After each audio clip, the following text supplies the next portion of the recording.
Hello everyone, welcome back to your own channel. Dear children, we have started class 6th, chapter 8 of civics, unity in diversity और many in one, right?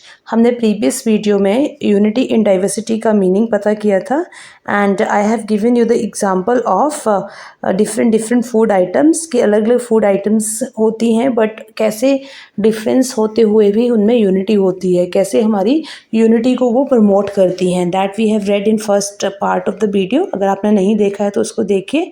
Now we are going to start with the part second and our topic is textiles and clothing. Food का तो हमने example ले लिया था बेटा, अब हम बात करते हैं कपड़ों की. ठीक है, सो हर एक रीजन, हर एक एरिया और कम्युनिटी जितनी भी इंडिया में है उन सब का अपना अपना क्लोथिंग सेंस है, अपने अपनी ड्रेसिंग सेंस है. बट फिर भी बहुत सी चीज़ें ऐसी हैं जो इंडिया में कुछ एक ट्रेडिशनल ड्रेसेस जो हैं वो सेम हैं. ठीक है, बट हाँ ये हो सकता है कि उनके जिससे वो बनी है उसका मटेरियल जो है अलग अलग जगह पे अलग अलग हो, पर जो ड्रेसेस हैं वो सेम है. यहाँ पे आपको एग्जांपल दिया गया है ऑफ साड़ी. ठीक है, साड़ी के बारे में यहाँ पे बात की गई है. साड़ी क्या है? एक तरह का प्लेन लेंथ क्लॉथ होता है जिसको साड़ी बोलते हैं. वी नो दैट, आप सबने देखा भी होगा, आपके मम्मा या सिस्टर वगैरह या जो भी रिलेटिव्स हैं वो पहनते भी होंगे. ये डिफरेंट फैब्रिक से मिलके बनी होती है, ज़्यादातर कॉटन और सिंथेटिक्स फैब्रिक भी होते हैं. जैसे कुछ एक फेमस बताए गए हैं यहाँ पे इसके: बनारसी, कांजीवरम, पठानी, पटन पटोला, मुगा और मैसूर. ये क्या है? Famous types of silk saris हैं. There are many more kinds of cotton saris. ठीक है, इसके अलावा भी बहुत सी कॉटन की साड़ीज़ होती हैं. ये जो अनस्टिच्ड पीस ऑफ क्लॉथ है ये हंड्रेड्स ऑफ वेराइटीज़ में आता है, अलग अलग तरह का. ये स्टिच्ड नहीं होती है साड़ी, है ना, अनस्टिच्ड होती है. एक मतलब पूरा एक पीस होता है, right. And they are produced by different methods. अलग अलग मेथड से जो इसको बुनने के होते हैं, इसको बनाने के होते हैं, वो अलग अलग मेथड्स होते हैं. जैसे कि फिगर 8.3 में दिखाया गया है, जहाँ पे few specimens of colourful tradition Indian textiles के दिखाए गए हैं. इस तरह की भी साड़ीज़ होती हैं जिन पे अलग अलग तरह का वर्क किया हुआ होता है, right.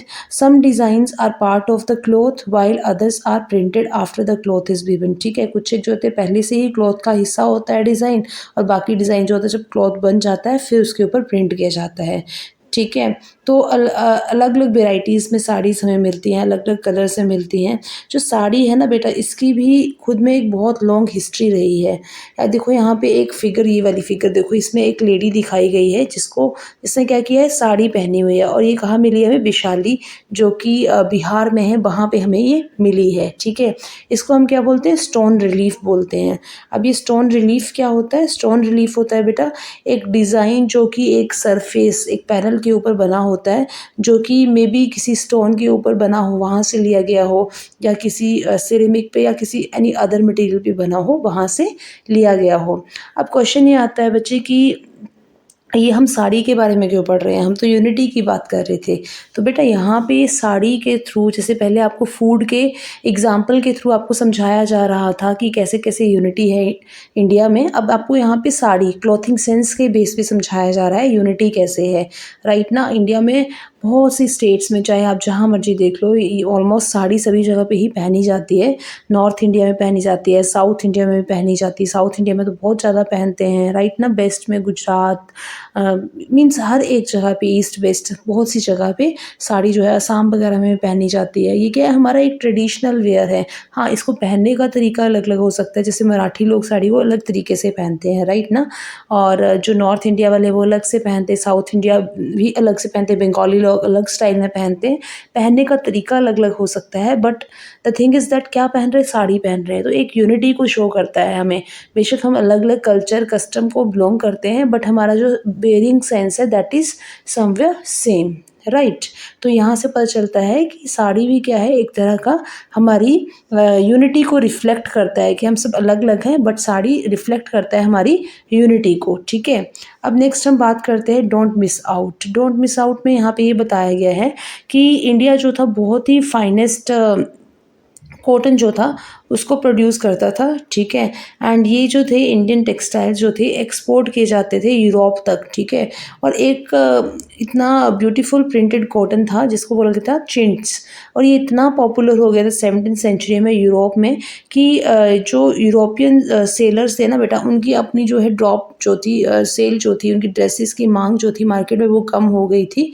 तो इसीलिए इन्होंने इंग्लैंड एंड फ्रांस ने क्या किया था, डिसाइड किया टू बैन चिंट्स। ये जो चिंट्स था इसको बैन कर दिया, क्योंकि इसके प्रोडक्ट जब इंडिया से वहाँ जा रहे थे तो वहाँ के लोग ज़्यादातर इसी के प्रोडक्ट्स को, चिंट्स को ही खरीद रहे थे, जिससे उनकी अपनी जो लोकल मार्केट थी, अपनी जो भी ड्रेसेस वगैरह वो प्रोड्यूस करते थे वो कम होती जा रही थी। तो इसलिए उन्होंने इसको बैन कर दिया था, राइट। इसके अलावा भी यहाँ पे साड़ी की बात की गई है कि इसको पहनने के बहुत अलग तरीके होते हैं, हर एक कम्युनिटी में अलग अलग तरीके से इसको पहना जाता है। मतलब ये एक वी कैन से दैट इसको रैप करने के अभी भी नए नए तरीके जो है खोजे जा रहे हैं, but in the end it's a single dress, that is sari, ठीक है। इन पास्ट सेंचुरीज, अगर पास्ट की बात करते हैं हम, तो पास्ट में लेडीज़ क्या करती थी, साड़ी को सिर्फ पहनने के लिए ही तो यूज़ नहीं करती थी, बल्कि उसके डिफरेंट डिफरेंट पर्पस के लिए यूज़ करती थी। यू कैन सी दिस, जैसे देखो बेबी को यहाँ पे रखा हुआ है साड़ी में, यहाँ से देखो इससे कुछ छाना जा रहा है साड़ी की हेल्प से, यहाँ से भी यू कैन सी, है ना। अलग अलग पिक्चर्स में हम अलग अलग देख सकते हैं कैसे सर के ऊपर उसको एक बना के रखा है पानी के मटके को स्टैंड करने के लिए, राइट। सोने के लिए भी रखा हुआ, नीचे बिछाया है। तो अलग अलग फिगर्स में अलग अलग तरह से हमें, अलग अलग पिक्चर्स में अलग अलग तरीके से हमें साड़ी के डिफरेंट डिफरेंट यूजेस बताए गए हैं, ठीक है। इसका पर्पस भी सिर्फ हमें यही बताना है कि इंडिया में क्या है, यूनिटी इन डाइवर्सिटी है। अलग अलग हैं लोग, बट लेकिन फिर भी कुछ एक चीज़ों में हम सारे के सारे क्या हैं, सेम हैं। अब बात करते हैं नेक्स्ट हम फेस्टिवल्स की। Festival galore. फेस्टिवल गैलोर का मतलब होता है कुछ चीज़ जो बहुत अमाउंट में हो। तो इंडिया बेटा एक ऐसी कंट्री है जहाँ पे बहुत से फेस्टिवल हैं, हम बहुत से फेस्टिवल्स मनाते हैं, ठीक है। यहाँ पे कुछ एक फेस्टिवल्स की बात करेंगे जो सेम टाइम पे ऑलमोस्ट इंडिया के बहुत से पार्ट्स में मनाए जाते हैं। जैसे यहाँ पे मकर संक्रांति का एग्जाम्पल दिया गया है, ठीक है।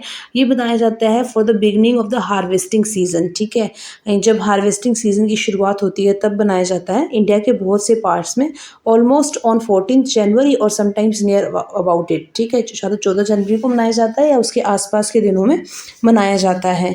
अब देखिए बेटा, हमें यहाँ पे एक मैप दिखाया गया है। इस मैप में यू कैन सी दैट कि अलग अलग स्टेट्स के बारे में बात की गई है, और इन अलग अलग स्टेट्स में क्या है, ये जो सेलिब्रेशन किया जाता है मकर संक्रांति का, उसको देखो अलग अलग नाम से जाना जाता है, but at the same time ये किया जाता है। जैसे कि यहाँ पे जम्मू एंड कश्मीर में यहाँ पे इसको क्या बोलते हैं, शिशुर संक्रांत बोलते हैं, ठीक है। हिमाचल प्रदेश और पंजाब में माघी लोहड़ी, ठीक है। यूपी में खिचड़ी पर्व, उत्तर प्रदेश में मकर संक्रांत, राइट।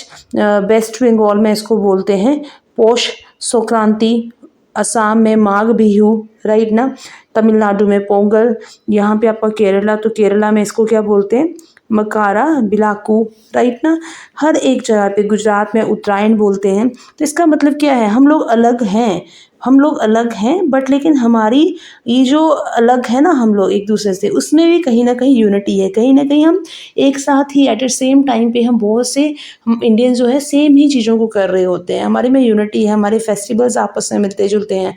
हाँ, लैंग्वेज डिफरेंस है, कहीं पे किसी और नाम से बोला जाता है, कहीं पे किसी और नाम से बोला जाता है, बट जो इसका सेंस है ना बेटा वो सेम ही है। हम लोग सारे ही सारे एक दूसरे के साथ मिलके रहते हैं, उसको हम क्या बोलते हैं, यूनिटी इन डाइवर्सिटी। यहाँ पे साड़ी का एग्जाम्पल देना, फूड का एग्जाम्पल देना, डिफरेंट डिफरेंट फेस्टिवल का एग्जाम्पल देना, इसका मतलब यही है कि हमें ये समझाया जा रहा है कि चाहे हम किसी भी धर्म को, जाति को, रिलीजन को या कास्ट को बिलोंग करते हैं, but we are the Indian, ठीक है। हम क्या है, इंडियन है, और हमारे में क्या है, यूनिटी है, हम सब मिलके साथ रहते हैं, ठीक है। अगर हम एक क्लास की ही बात करते हैं, एक स्कूल की बात करते हैं, स्कूल में आपके क्रिसमस भी सेलिब्रेट होता है, आपके स्कूल में ये बैसाखी भी सेलिब्रेट होती है, राइट ना। भीमराव अम्बेडकर की जयंती जो होती है, हाँ उस दिन छुट्टी होती है, बट आगे पीछे वो भी सेलिब्रेट होती है। इंडिपेंडेंस डे भी सेलिब्रेट होता है। हम सारे अलग अलग हैं, but we all are are actually together.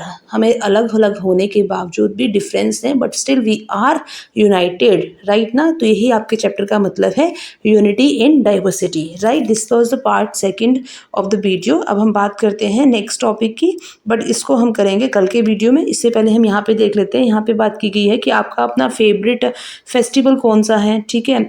और फिर बताया गया है कि ज़्यादातर इंडिया में मेजर फेस्टिवल्स जो होते हैं during the month of October November होते हैं।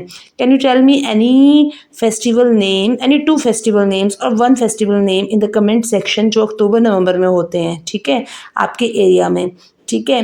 तो आप मुझे ये कमेंट सेक्शन में ज़रूर बताइएगा famous festival of October and November. And अगर आपको ये चैनल पसंद आया, मेरा लेक्चर पसंद आया, आपको जो पढ़ाया समझ आया है, तो please subscribe, share and like my channel and comment जरूर करना, क्योंकि जब आप कमेंट करते हैं, मैं एज़ यूजुअल हमेशा जो कहती हूँ, आप कमेंट करते हैं, आपके कमेंट से मोटिवेशन मिलती है रोज़ के रोज़ वीडियो पोस्ट करने के लिए। Thank you so much, God bless you all, thank you.